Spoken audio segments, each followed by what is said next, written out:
ज्ञान सरोवर। My self दीपमाला। आज का जो लेक्चर है वो DBT JRF 2020 का क्वेश्चन पेपर हम लोग डिस्कस करेंगे। इसके पहले हमने 2 वीडियो बनाई है जिसमें हमने DBT JRF 2020 के सेक्शन A पे डिस्कशन किया है।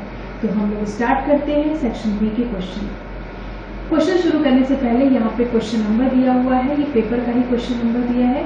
तो अगर आपके पास पेपर हो तो आप उससे क्वेश्चन मैच कर सकते हैं। हमने यहाँ पे क्वेश्चन सीक्वेंसली नहीं डिस्कस किए हैं क्योंकि कुछ क्वेश्चंस हमारे टीम के अदर मेंबर्स डिस्कस करेंगे। तो सबसे पहला क्वेश्चन हम लोग देखते हैं, synthetic seeds are mostly derived from. तो यहाँ पे पूछा गया है कि जो सिंथेटिक सीड होते हैं वो कैसे डिराइव होते हैं, और यहाँ पे 4 ऑप्शन दिए गए हैं, avocado seeds, fruits of coconut, zygotic embryos and somatic embryos. तो सबसे पहले आपको सिंथेटिक सीड होते क्या हैं ये इन्फॉर्मेशन होनी चाहिए, तब आप इस क्वेश्चन को और इजीली कर पाएंगे।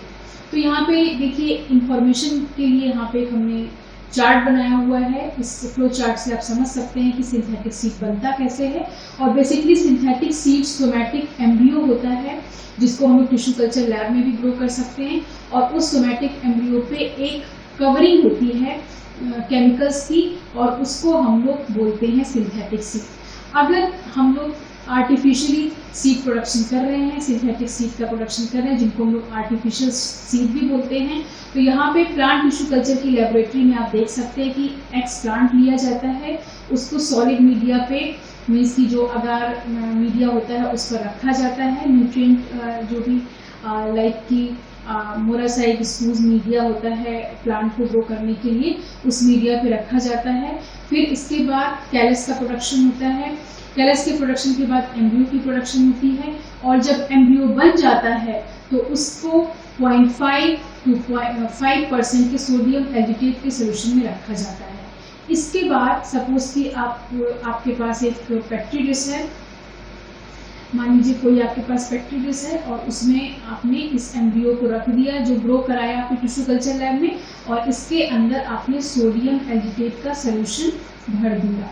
इसके बाद आपने क्या किया कि आप drop by drop calcium chloride डालेंगे, drop by drop calcium chloride डालेंगे, तो क्या हो जाएगा कि कैल्शियम एल्जिनेट का कंपोनेंट बन जाएगा, क्लोराइड सोडियम के साथ मिल जाएगा। तो क्या हो जाएगा, drop by drop calcium chloride add करने पे कैल्शियम एल्जिनेट का एक कवरिंग बन जाएगा। तो बेसिकली जो सिंथेटिक सीड होते हैं वो क्या होते हैं, उसमें सीड का काम सोमैटिक एम्ब्रियो करता है, और इसके बाद उसकी जो कवरिंग होती है वो कैल्शियम एल्जिनेट की होती है। तो आपको कभी कभी ऐसा भी क्वेश्चन पूछा जाता है, सिंथेटिक सीड में सोडियम कौन से केमिकल्स डाले जाते हैं, तो सोडियम एल्जिनेट और कैल्शियम क्लोराइड डाला जाता है। और अगर कवरिंग की बात करें तो कवरिंग किसकी हो जाती है, कैल्शियम एल्जिनेट की हो जाती है। तो ये सिंथेटिक सीड होते हैं। तो अभी आपको ये समझ में आ गया होगा, तो इस अकॉर्डिंग हमारा ऑप्शन क्या हो जाएगा कि synthetic seeds are mostly derived from somatic embryos. अब हम लोग नेक्स्ट क्वेश्चन पे बढ़ते हैं, in which organelles of seed are store oil converted to fatty acid and glycerol during the germination। अब यहाँ पे देखिए ऑप्शंस दिए हुए हैं, इसमें पूछा गया है कि जो ऑयल स्टोर होता है सीड्स में वो किस में जब स्टोर किया जाता है, किस फॉर्म में स्टोर होता है, और जब जर्मिनेशन होता है तो यही स्टोर्ड ऑयल कन्वर्ट होता है फैटी एसिड और ग्लिसरॉल में। तो इसके लिए यहाँ पे फर्स्ट ऑप्शन एमाइलोप्लास्ट दिया हुआ है। एमाइलोप्लास्ट एक कलरलेस प्लास्टिड होते हैं जो कि क्या करते हैं, जिनमें कि स्टार्च मीन्स की स्टोर रहता है। तो एमाइलोप्लास्ट ऑप्शन नहीं होगा। एंडोप्लाज्मिक रेटिकुलम आप जानते हैं कि इसमें इसके अदर फंक्शंस होते हैं, लाइक कि प्रोटीन के मॉडिफिकेशंस होते हैं। माइटोकॉन्ड्रिया आपको पता है कि यहाँ पे एनर्जी एटीपी का फॉर्मेशन कैसे होता है, ऑक्सीडेटिव फॉस्फोराइलेशन, ये सब सारी चीज़ें होती हैं। अब एक नेक्स्ट ऑप्शन है ग्लाइऑक्सिजोम। तो ग्लाइऑक्सिजोम ऑप्शन हो सकता है। ग्लाइऑक्सिजोम की अगर हम लोग बात करें तो ये प्लांट में ग्लाइऑक्सिजोम जो पाए जाते हैं, एनिमल के केस में इनको पैरोक्सिजोम बोला जाता है। तो ग्लाइऑक्सिजोम हो सकते हैं। तो यहाँ पे देखिए लिखा भी है, glyoxysome are specialised peroxisome found in plant particularly in fat storage tissue of germinating seed and also in filamentous fungi. Glyoxysomes is a key enzyme for the glyoxylate cycle.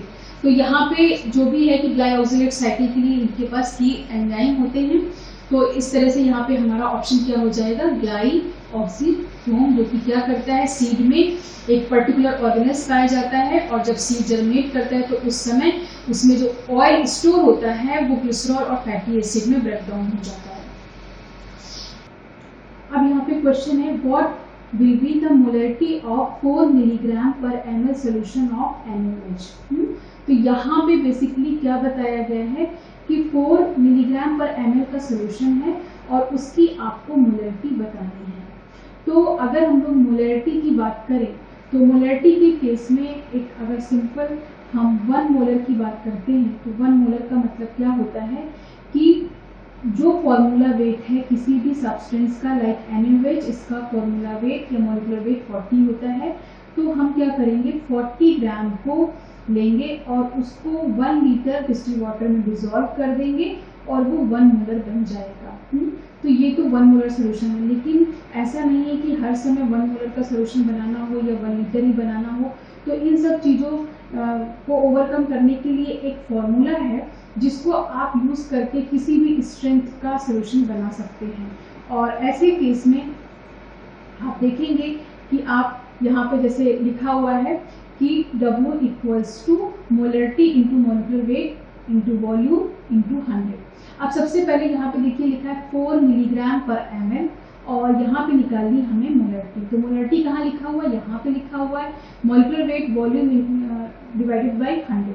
तो हमें ये निकालना है, तो हम इस फॉर्मूले को कुछ इस तरीके से सॉल्व करेंगे और हम लोग मोलरिटी को इधर ले आएंगे। जब मोलरिटी को इधर लाएंगे तो हमारा क्या हो जाएगा, वेट हम यहाँ रखेंगे इंटू 1000 यहाँ पे हो जाएगा। नीचे हम क्या रखेंगे, मॉलिक्यूलर वेट और वॉल्यूम रखेंगे।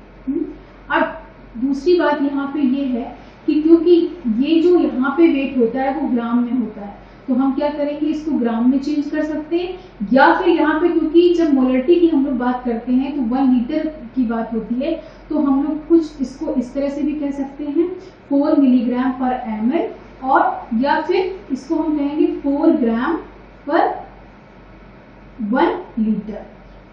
अगर आप इसको कैलकुलेट करेंगे तो ये चीज हो सकती है, स्ट्रेंथ सेम है। अब इसके बाद यहाँ पे वेट क्या है, 4 है इंटू 1000, क्योंकि ये सोल्यूशन पर लीटर में है तो यहाँ पे जो मॉलिक्यूलर वेट इसका हो जाएगा 40 और यहाँ पे ये वॉल्यूम क्या हो जाएगा 1000। इसको हम लोगों ने कुछ इस तरह से सॉल्व किया तो ये हमारा आया 0.1। तो हमारे जो सॉल्यूशंस में कॉन्सेंट्रेशन 4 मिलीग्राम पर ml है उस सॉल्यूशंस की मोलरिटी क्या हो जाएगी 0.1 मोलर। तो इस अकॉर्डिंग हमारा ऑप्शन बी हो जाएगा 0.1 मोलर। इसके बाद हम लोग नेक्स्ट क्वेश्चन देखते हैं, which part of plant would be most suitable for raising virus free plant for micro organism.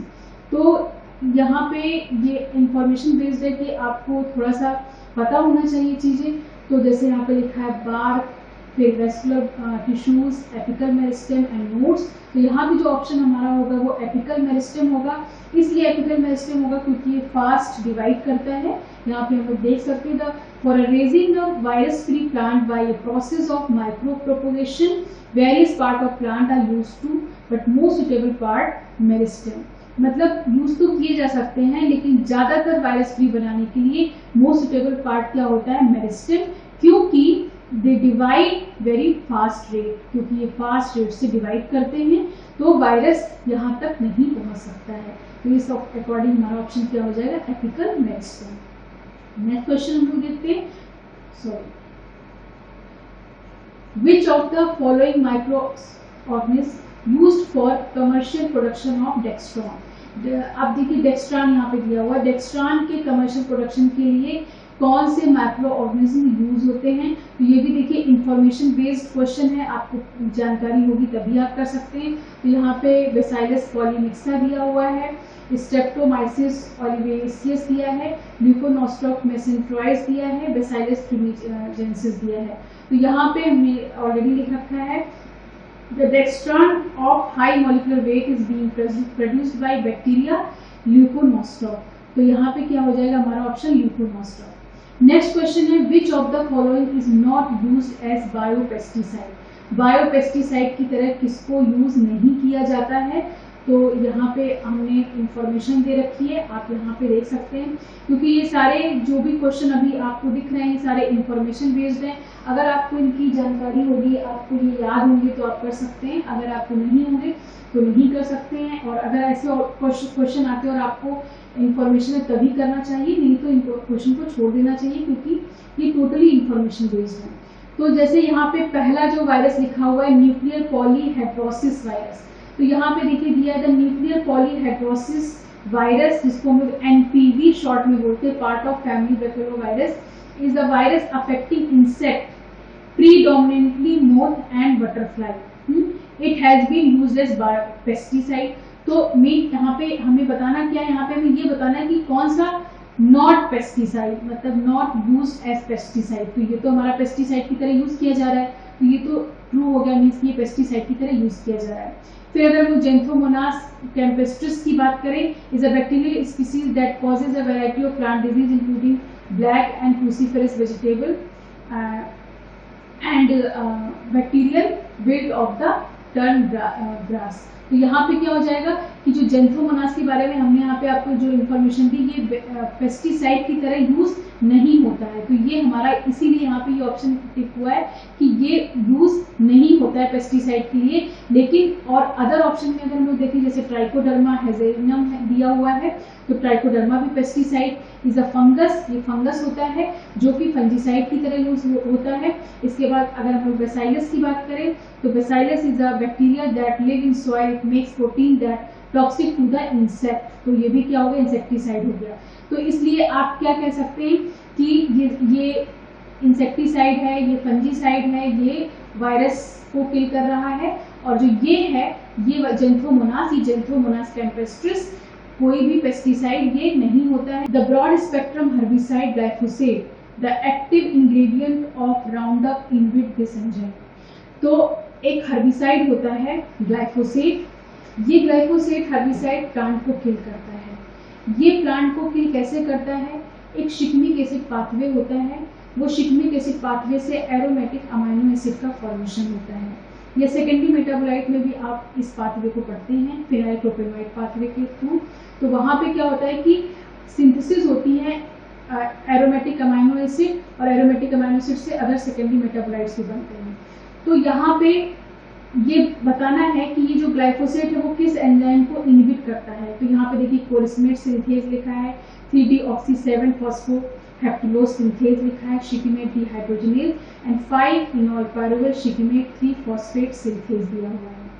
तो यहाँ पे आप देख सकते हैं कि जो शिकमिक एसिड पाथवे होता है, शिकमिक एसिड पाथवे में जो की इंटरमीडिएट होता है वो एरोमेटिक अमाइनो एसिड के लिए वो कौन सा मींस शिकीमेट इंटरमीडिएट होता है, और उसके थ्रू एरोमेटिक अमाइनो एसिड का फॉर्मेशन होता है। तो वहाँ पे जो एंजाइम बीच में इन्वॉल्व होते 5-enol पायरुवेल शिकीमेट 3-फॉस्फेट सिंथेज, ये एंजाइम ही ब्लॉक कर दिया जाता है या इनहिबिट कर दिया जाता है ग्लाइफोसेट हर्बिसाइड के थ्रू, जिससे कि वो पाथवे पूरा नहीं चलता है।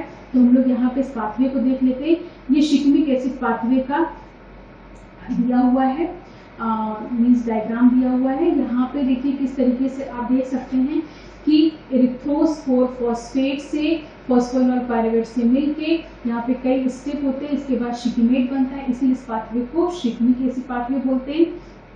इसके बाद शिकीमेट से कोलिस्मेट बनता है। जब शिकीमेट से कोलिस्मेट बनता है तो वहाँ पे एक एंजाइम इन्वॉल्व होता है जिसका नाम होता है EPSPS, इसका नाम होता है 5-enol पायरुवेल शिकीमेट 3-फॉस्फेट सिंथेज।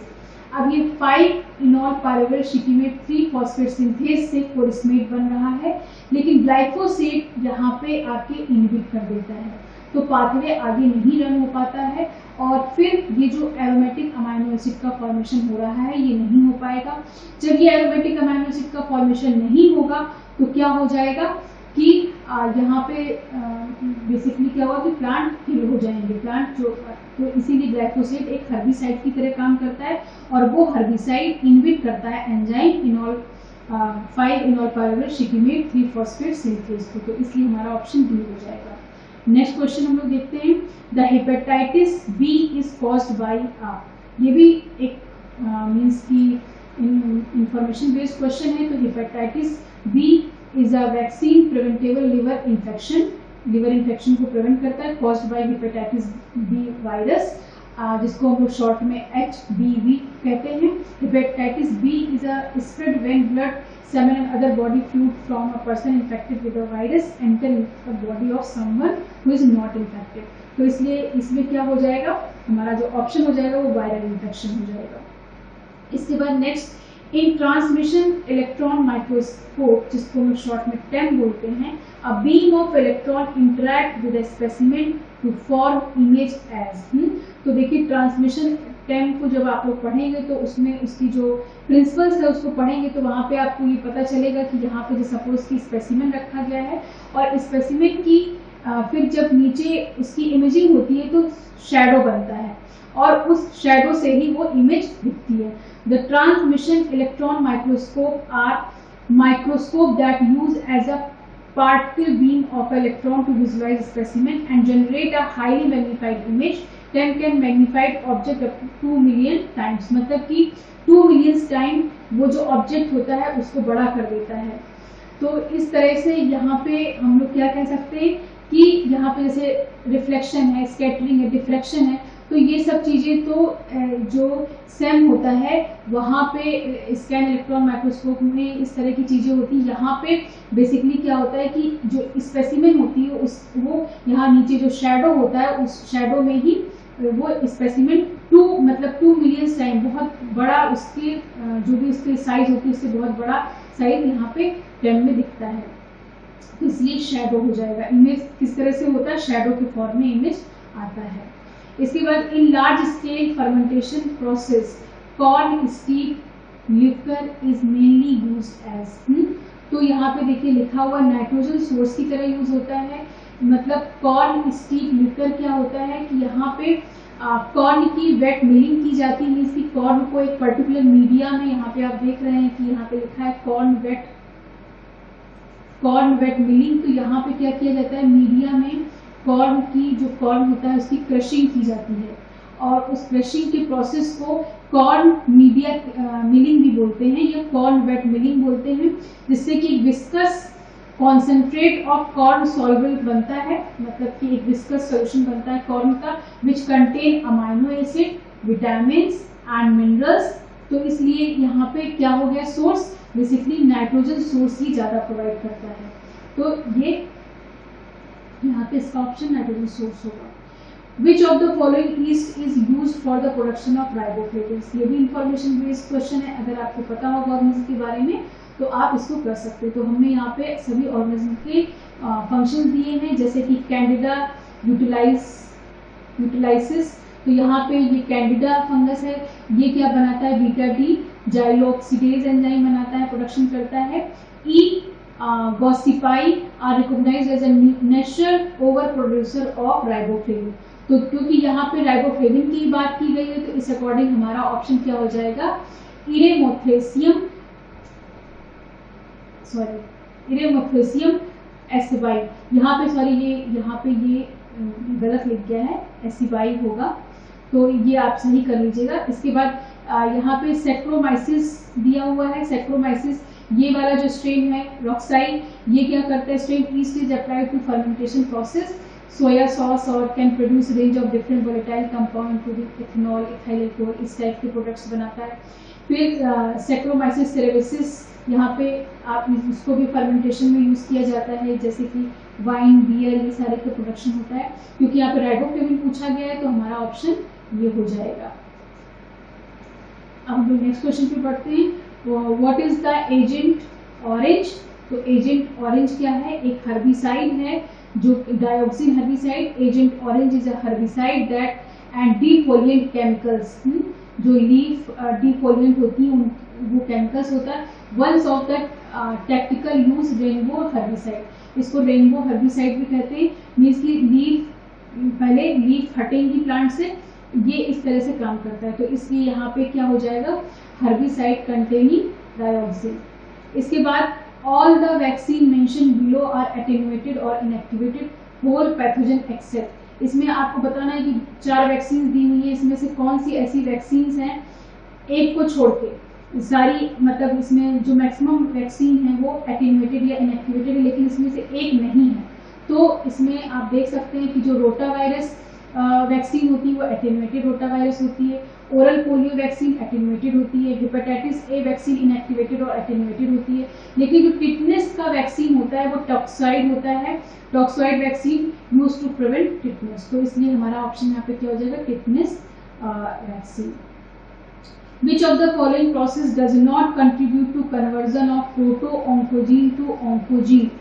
जब सेल्स कैंसरस सेल्स में चेंज होती हैं तो उस समय हमारी बॉडी के प्रोटो ऑन्कोजीन, जिनका बहुत इंपॉर्टेंट फंक्शन होता है हमारे बॉडी में, बहुत सारे ऐसे इंपॉर्टेंट एंजाइम रिसेप्टर्स का फॉर्मेशन करते हैं, वो प्रोटो ऑन्कोजीन में म्यूटेशन होने से ऑन्कोजीन में चेंज हो जाते हैं और हमारी बॉडी में कैंसर डेवलप हो जाता है।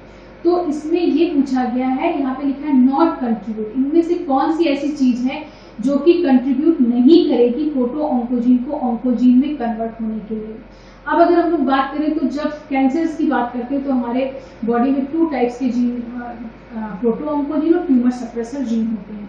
तो अगर हम प्रोटो ऑन्कोजीन की बात करें तो अगर प्रोटो ऑन्कोजीन में क्या होता है, activation for protein stimulate cell growth, activating mutation, यहाँ पे क्या होता है, म्यूटेशन का एक्टिवेशन होता है और यहाँ पे गेन ऑफ फंक्शन होता है, ट्यूमर सप्रेसर जीन में लॉस ऑफ फंक्शन हो जाता है। तो इस जब ये चीजें होती हैं तो कैंसर का डेवलपमेंट होता है। तो यहाँ पे फिलहाल प्रोटो ऑन्कोजीन की बात करें तो प्रोटो ऑन्कोजीन में गेन ऑफ फंक्शन होता है, तो activating mutation in proto oncogene. तो अब यहाँ पे क्या है कि नॉट पूछा है कि प्रोटो ऑन्कोजीन ऑन्कोजीन में ना बदले, तो अगर प्रोटो ऑन्कोजीन में म्यूटेशन एक्टिवेट होगा तो वो ऑन्कोजीन में चेंज हो जाएगा, तो ये हमारा ऑप्शन ट्रू हो गया। इसके बाद ये क्या हो गया, ये ट्रू हो गया, मीन्स कि ये हो सकता है। Increase expression of proto oncogene, अगर प्रोटो ऑन्कोजीन के एक्सप्रेशन ज्यादा हो जाए तो भी कैंसर डेवलप हो जाएगा, इसकी वजह से भी कैंसर डेवलप हो जाएगा। Deactivating mutation in tumour suppressor, अगर ट्यूमर सप्रेसर जीन मीन्स की सेल्फ को रेगुलेट करते हैं, अगर कोई भी प्रोटो ऑन्कोजीन को या जो ट्यूमर सप्रेसर जीन होती है वो बहुत सारी चीज़ों को कंट्रोल करते हैं, अगर ओवर ग्रोथ होने लगती है तो ऐसे केस में deactivating mutation in tumour suppressor, अगर हम लोग ट्यूमर सप्रेसर को डीएक्टिवेट कर दें तो क्या प्रोटो उससे, क्योंकि यहाँ पे ट्यूमर सप्रेसर जीन की बात हो रही है और हम लोग किसकी बात करें, प्रोटो ऑन्कोजीन को ऑन्कोजीन में बदलने के लिए, तो ये ट्रू हो सकता है। Deactivating mutation in proto oncogene, अगर हम लोग प्रोटो ऑन्कोजीन का क्या कर दें, म्यूटेशन को डीएक्टिवेट कर दें, अगर ये डीएक्टिवेट हो जाएगा मीन्स कि प्रोटो ऑन्कोजीन से ऑन्कोजीन में बदलेगा ही नहीं, तो जब प्रोटो ऑन्कोजीन से ऑन्कोजीन के म्यूटेशन को डीएक्टिवेट कर दिया जाएगा तो क्या कैंसर डेवलप होगा, कैंसर डेवलप नहीं होगा। तो यही तो पूछा गया है कि कौन सा ऐसी इसमें से स्टेटमेंट है कि जो ये कहता है कि प्रोटो ऑन्कोजीन से ऑन्कोजीन में चेंज में कंट्रीब्यूशन नहीं करता है। तो अगर हम लोग प्रोटो ऑन्कोजीन की म्यूटेशन को डीएक्टिवेट कर दें तो ऐसे केस में प्रोटो ऑन्कोजीन से ऑन्कोजीन में चेंज नहीं होगा, और जब ऑन्कोजीन में चेंज नहीं होगा तो कैंसर डेवलप नहीं होगा। तो इस अकॉर्डिंग हमारा ऑप्शन 4 हो जाएगा। The method utilize to determine the 3 dimensional structure of protein are, इसमें से आपको बताना है कि कौन से ऐसे मेथड्स हैं जो कि 3 डायमेंशनल प्रोटीन के स्ट्रक्चर को बताते हैं। तो जैसे कि एक्सरे क्रिस्टलोग्राफी है, वो भी एटॉमिक और मॉलिक्यूलर स्ट्रक्चर क्रिस्टल के बताती है, तो ये 3 डायमेंशनल स्ट्रक्चर को बता सकता है। Cryo electron microscopy, high resolution structure determination of biomolecule solutions alternative to X ray crystallography और एनएमआर, मीन्स की क्रायो में भी ऐसा होता है, एक्सरे क्रिस्टलोग्राफी भी क्या करता है कि बता सकता है। तो इस अकॉर्डिंग यहाँ पे सभी चीजें 3 डायमेंशन स्ट्रक्चर को प्रोटीन के डिटरमाइन कर सकती हैं। तो इस अकॉर्डिंग हमारा ऑप्शन क्या हो जाएगा, ऑल द गिविंग ऑप्शन। इसके बाद next, which of the following is not a arboviral infection. तो पहले तो आपको आर्बोवायरल इन्फेक्शन क्या होते हैं। Arboviral disease is a general term used to describe infection caused by a virus spread to people by the bite of infected arthropod such as mosquito and tick, means कि ऐसे infection जो कि viral infection है, spread होते हैं, लेकिन वो किसकी वजह से होते हैं, ऑर्थोपोड या फिर मॉस्किटोज, जैसे कि ऑर्थोपोड की कैटेगरी में इंसेक्ट्स आएंगे, मॉस्किटो, टिक्स, इनके कट करने पे या इनके बाइट करने पे होता है। तो अगर हम लोग यहाँ पे देखें, ऑप्शंस देखें, तो चिकनगुनिया फीवर्स, आपको पता है कि मॉस्किटो, ये चिकनगुनिया, फिर इसके बाद dengue fevers, Zika virus disease, तो ये सारे क्या हैं कि ये सब ऑर्थोपोड के या मॉस्किटो या टिक इनके वजह से होते हैं। लेकिन अभी रिसेंटली कोविड-19 आपको पता है कि किस तरह की डिजीज है, ये किसी ऑर्थोपोड से स्प्रेड नहीं होती है, उसके बाइट करने से नहीं होती है, तो इसलिए यहाँ पे ये क्या हो जाएगा ऑप्शन हमारा कोविड-19। इसके बाद नेक्स्ट क्वेश्चन है, the first stable product of C3 cycle is. C3 cycle के लिए फर्स्ट स्टेबल प्रोडक्ट क्या है, तो यहाँ पे देखिए C3 साइकिल, जिसको हम लोग केल्विन साइकिल भी कहते हैं। केल्विन साइकिल में आपको पता है कि किस तरीके से RUBP, राइबोलोज 1,5 बिसफॉस्फेट जो होता है 5 कार्बन का, उसका एक मॉलिक्यूल CO2 के साथ फिक्स होता है, कार्बोक्सिलेशन होता है और यहाँ पे 3 फॉस्फोग्लिसराइड बनाता है, जो कि 3 कार्बन के 2 मॉलिक्यूल्स बनते हैं, और ये होता है first stable compound C3 cycle का या केल्विन साइकिल का। तो यहाँ पे आप देख सकते हैं कि यहाँ पे क्या बताना है, first stable product of C3 cycle is 3 phosphoglyceride. तो हमारा ऑप्शन क्या हो जाएगा 4D। During the agrobacterial infection, plant cell begins to synthesize arginine derived derivatives called, देखिए क्या होता है कि arginine derived डेरिवेटिव्स की अगर हम लोग बात करें तो जो एग्रोबैक्टीरियम होता है, एग्रोबैक्टीरियम के, सपोज कि ये एग्रोबैक्टीरियम है,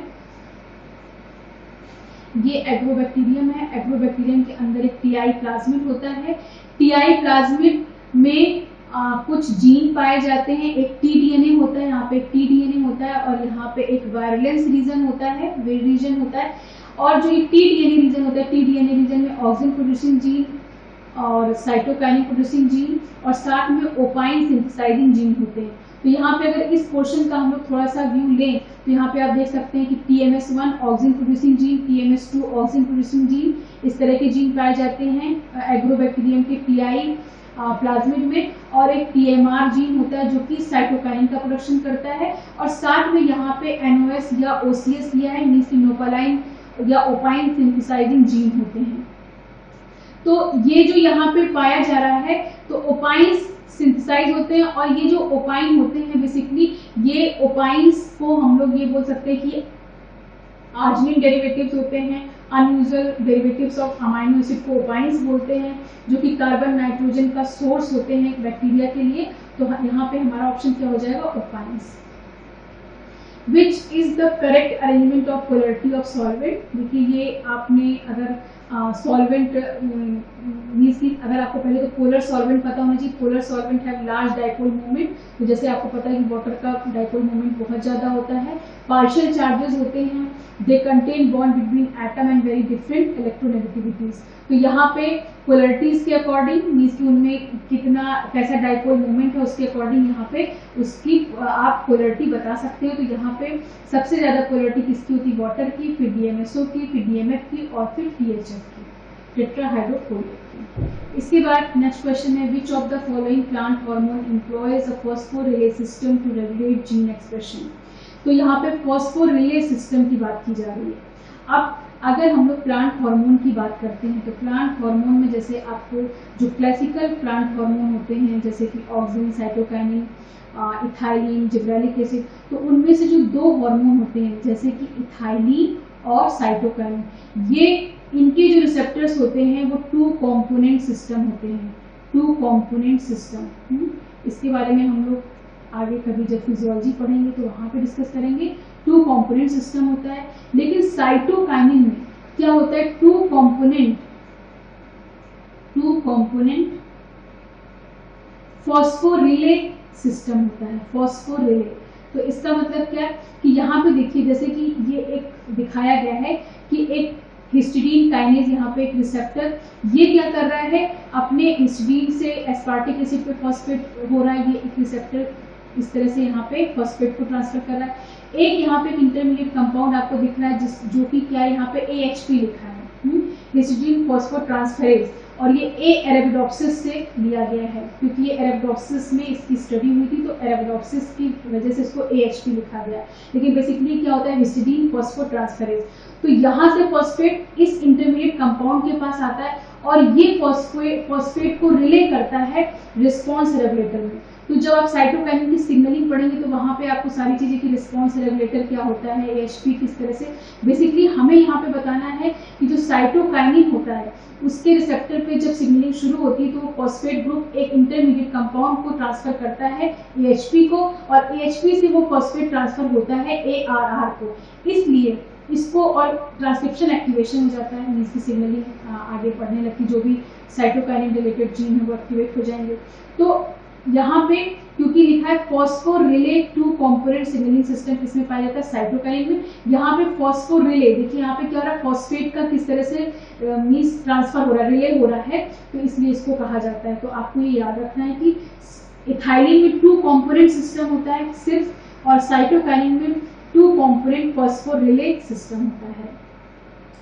तो इसके बाद नेक्स्ट क्वेश्चन हम लोग देखते हैं। The mature anther wall comprises an epidermis followed by a layer of radially elongated cells with fibrous bands of callus called endothecium whose function is, उसका फंक्शन क्या है। तो देखिए यहाँ पे ये स्ट्रक्चर बना हुआ है इसका माइक्रोस्पोरेंजियम का।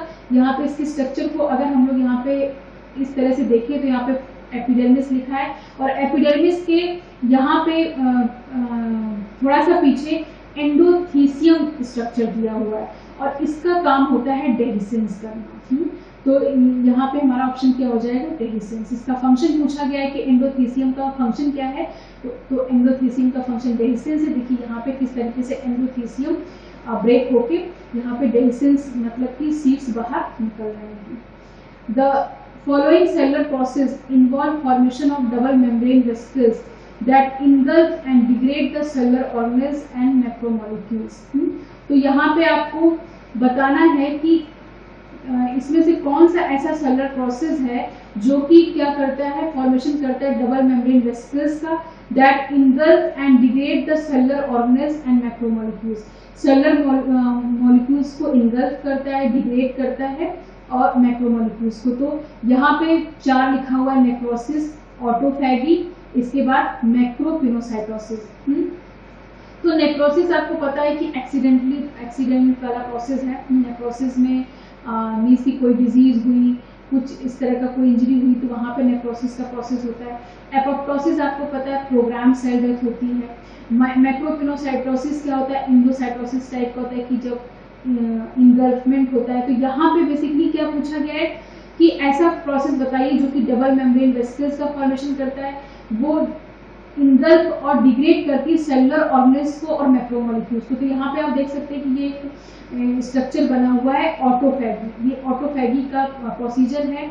किस तरह से ऑटोफैगी हो रही है कि ये मैक्रोमोलेक्यूल्स को देखिए यहाँ पे इसने लिया है और यहाँ पे डिग्रेड करके दूसरे मैक्रोमोलेक्यूल्स को बनाया है। तो autophagy the process by which cell degrade their own component is carried out by packaging of the component with lysosome. Lysosome के साथ मिलके degraded component can be used other cellular process, और डिग्रेडेड जो component होते हैं उनको other cellular processes में use किया जाता है। देखिए आप यहाँ पे देख सकते हैं कि किस तरह से यहाँ पे सेलुलर कंपोनेंट सारे डिग्रेड हो गए हैं।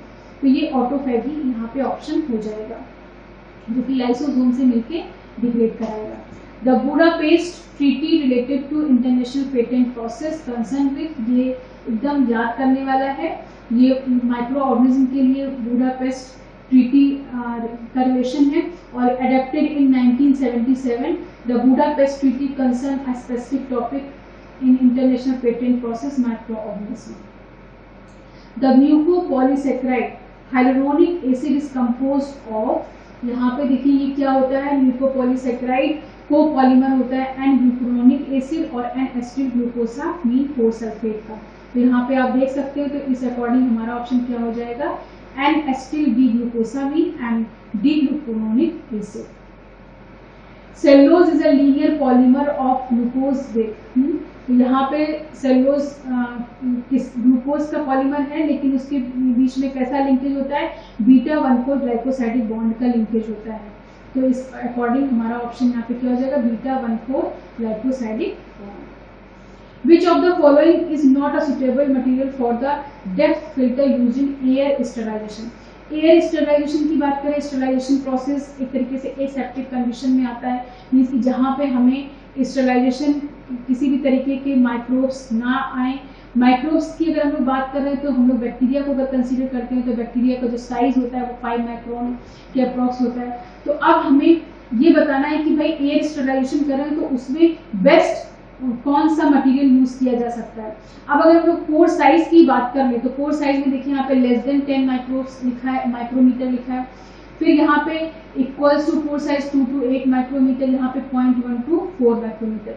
तो अगर हम बैक्टीरिया बता रहे हैं आपको 5 माइक्रोन का, तो इनमें से आप देख सकते हैं कि ये भी बैक्टीरिया के लिए सुटेबल है, क्योंकि इससे फिल्टर करने में बैक्टीरिया आने के चांस कम है, इसमें भी आने की चांस कम है, इसमें भी कम है। लेकिन यहाँ पे 40 to 50 माइक्रोमीटर का साइज है, पोर साइज है। तो ऐसे केस में जब पोर साइज ज्यादा बड़ा है तो बैक्टीरिया बहुत इजीली आ जाएंगे। यहाँ पे पूछेगा not suitable material for depth filter using air filter sterilization. तो हमारा क्या ऑप्शन हो जाएगा, मसलिन क्लॉथ। तो ग्लास वूल, ग्लास फाइबर और नोराइट ये सारे यूज किए जा सकते हैं। बट जो मसलिन क्लॉथ है जो कि हम लैब्स में यूज करते हैं, आपने देखा भी होगा, उसको हम लोग यूज नहीं कर सकते हैं। The depth filter are variety of filters that, depth filter क्या होते हैं इसके बारे में लिखा है, variety of filters that use to porous filtration medium to retain particles throughout the medium rather than just surface of the medium। तो किस तरीके से ये काम करते हैं, फिल्टर करते हैं पार्टिकल्स को। तो उसमें क्योंकि पार्टिकल्स की बात होगी तो बैक्टीरिया के साइज की भी हम लोग बात करें, क्योंकि स्टरलाइजेशन की बात हो रही है, इसलिए मस्लिन क्लॉथ हो जाएगा। तो इसी के साथ हम लोग इस वीडियो को यहीं पे एंड करते हैं। और अगर आपको हमारी वीडियो पसंद आई हो तो प्लीज़ इस चैनल को सब्सक्राइब करें, लाइक करें, शेयर करें। Thank you very much.